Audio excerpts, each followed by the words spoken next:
Hello friends, તમારું સ્વાગત છે મારી ચેનલમાં। આજે આપણે ઘરે હાંડવાનો લોટ દળીને હાંડવાના લોટમાંથી ઇન્સ્ટન્ટ હાંડવો બનાવીશું।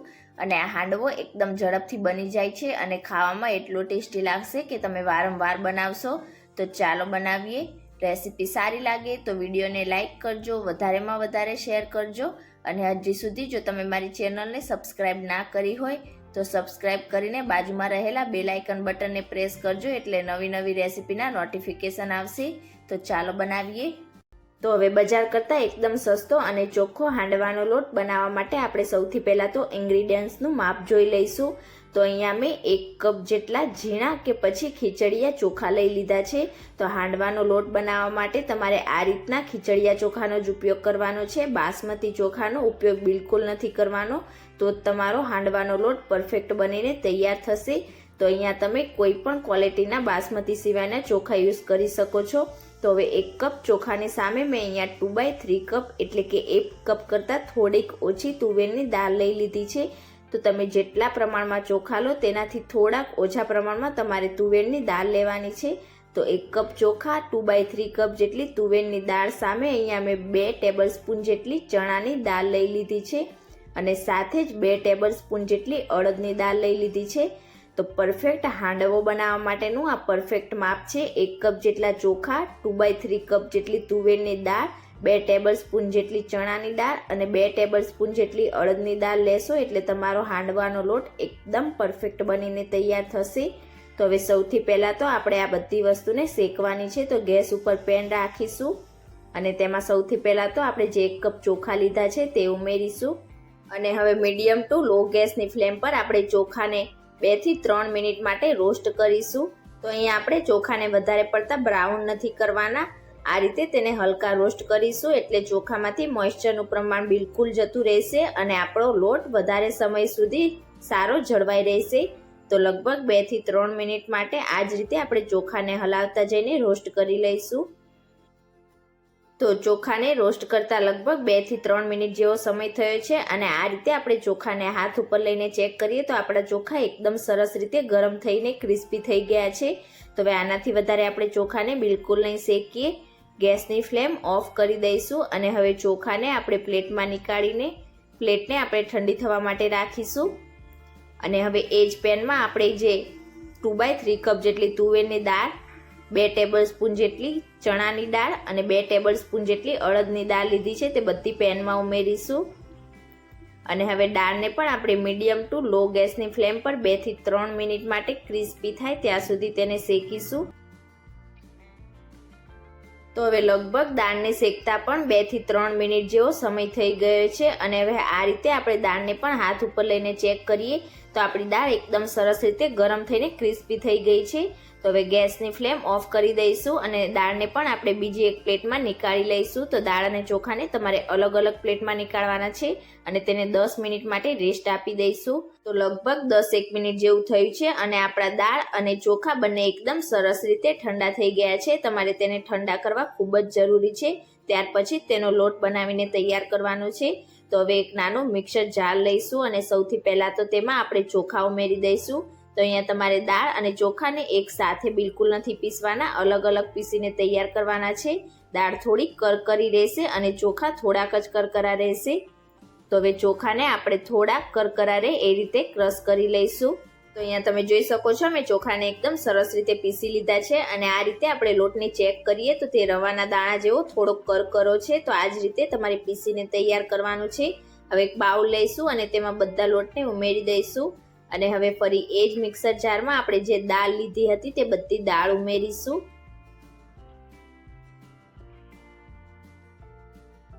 અને હવે દાળને પણ આપણે એકદમ સરસ રીતે પીસીને તૈયાર કરી લઈશું।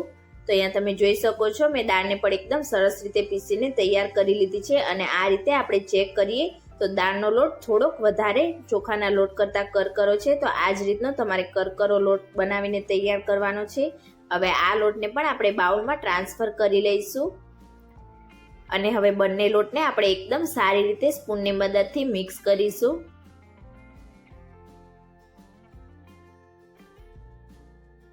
તો અહીંયા આપણો એકદમ ઝડપથી બની જતો હાંડવા માટેનો ઇન્સ્ટન્ટ લોટ બનીને તૈયાર થઈ ગયો છે. તો આ લોટ ઠંડો થયા પછી તમે તેને એરટાઇટ કન્ટેનરમાં ભરીને 6 મહિના સુધી રેફ્રિજરેટરમાં અને 1 મહિના સુધી બહાર સ્ટોર કરી શકો છો. બિલકુલ પણ ખરાબ નથી થતો. અને જ્યારે પણ તમારે હાંડવો બનાવવો હોય ત્યારે એકદમ ઝડપથી તમે આ લોટમાંથી ઇન્સ્ટન્ટ હાંડવો બનાવીને તૈયાર કરી શકો છો. તો હવે તૈયાર કરેલા લોટમાંથી ઇન્સ્ટન્ટ હાંડવો બનાવવા માટે મેં અહીંયા 1 કપ જેટલો લોટ લઈ લીધો છે. અને 1 કપ લોટની સામે મેં અહીંયા 1/4 કપ જેટલું સહેજ ખાટું હોય તેવું દહીં લઈ લીધું છે. તો તમારે 1 કપ લોટની સામે 1/4 કપ જેટલું દહીં લેવાનું છે, એટલે તમારો હાંડવો ખાવામાં અંદરથી એકદમ સોફ્ટ બનીને તૈયાર થશે. અને હવે અહીંયા મેં 1 કપ જેટલું પાણી લીધું છે. તો થોડું થોડું કરીને આપણે પાણી ઉમેરતા જઈશું અને બધી વસ્તુને મિક્સ કરીને મીડિયમ બેટર બનાવીને તૈયાર કરીશું.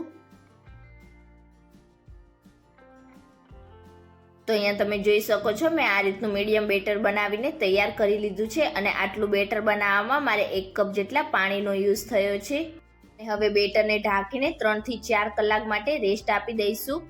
તો લગભગ બેટરને રેસ્ટ આપે 3 થી 4 કલાક જેવો સમય થઈ ગયો છે. તો હવે ઢાંકણ હટાવી લઈશું અને બેટરને ચેક કરીએ. તો તમે જોઈ શકો છો આપણા બેટરમાં એકદમ સરસ એવો આથો આવી ગયો છે. તો 3 થી 4 જ કલાક માટે આપણે આ બેટરને રેસ્ટ આપવાનું છે. તો હવે તેમાં 1 કપ જેટલી ગ્રેટ કરેલી દૂધી ઉમેરીશું. તો દૂધી આપણે થોડીક વધારે પ્રમાણમાં ઉમેરીશું એટલે હાંડવો ખાવામાં અંદરથી એકદમ પોચો બનશે. અને હવે તેમાં 2 ટીસ્પૂન જેટલું આદુ અને લીલા મરચાંની પેસ્ટ ઉમેરીશું. તો અહીંયા લીલા મરચાંની પેસ્ટ તમે તમારા ટેસ્ટ પ્રમાણે વધુ કે ઓછી કરી શકો છો. અને હવે તેમાં 1/2 ટીસ્પૂન કે પછી સ્વાદ પ્રમાણે મીઠું ઉમેરીશું. 1/4 ટીસ્પૂન જેટલી હિંગ ઉમેરીશું. 1 ટીસ્પૂન હળદર પાવડર ઉમેરીશું. અને હવે આપણો હાંડવો લાંબા સમય સુધી અંદરથી સોફ્ટ રહે તેના માટે 1 ટીસ્પૂન જેટલું તેલ ઉમેરીશું. 1/4 કપ જેટલા ઝીણા સમારેલા લીલા ધાણા ઉમેરીશું. અને હવે પહેલાં આપણે બધી જ વસ્તુને એકદમ સારી રીતે મિક્સ કરીશું અને જરૂર લાગે એ પ્રમાણે પાણી ઉમેરીને હાંડવા માટેનું મીડિયમ બેટર બનાવીને તૈયાર કરીશું. તો અહીંયા મેં 1/4 કપ જેટલું પાણી લઈ લીધું છે. તો આ રીતે પાણી ઉમેરતા જઈશું અને બેટર બનાવીને તૈયાર કરી લઈશું.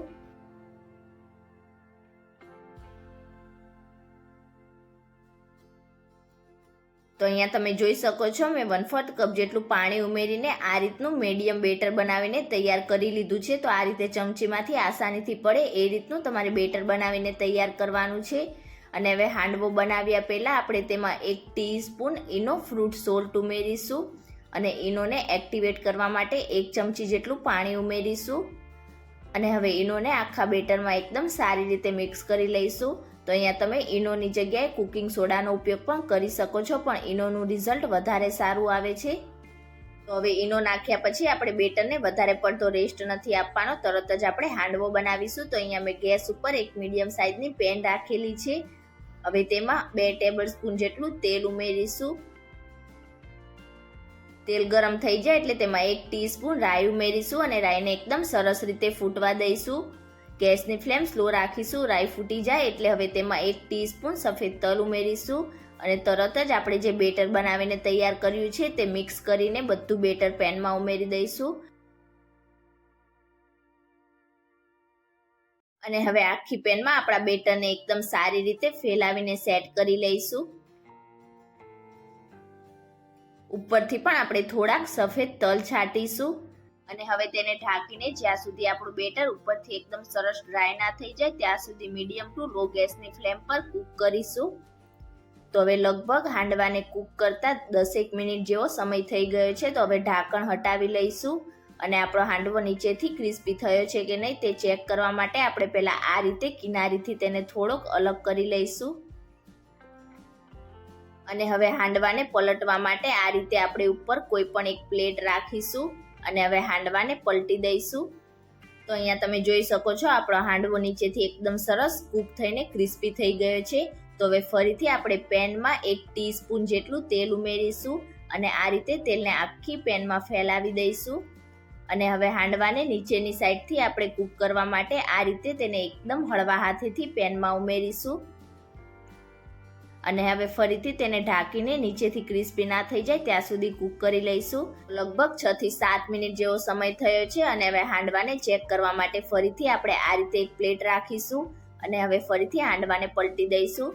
તો અહીંયા તમે જોઈ શકો છો નીચેની સાઈડથી પણ આપણો હાંડવો એકદમ સરસ ક્રિસ્પી બનીને તૈયાર થયો છે. તમે હજી પણ વધારે ક્રિસ્પી કરવા માંગતા હોય તો તેને થોડી વાર માટે વધારે પણ કૂક કરી શકો છો. તો તમે ક્યારે આ રીતે ઘરે હાંડવાનો લોટ દળીને ઇન્સ્ટન્ટ હાંડવો ના બનાવ્યો હોય તો એકવાર આ રેસીપી જરૂરથી ટ્રાય કરજો. નાના બાળકોથી લઈ મોટા બધાને આ હાંડવો ખૂબ જ પસંદ આવશે. અને આજની મારી રેસીપી તમને કેવી લાગી મને કમેન્ટ કરીને ચોક્કસથી જણાવજો.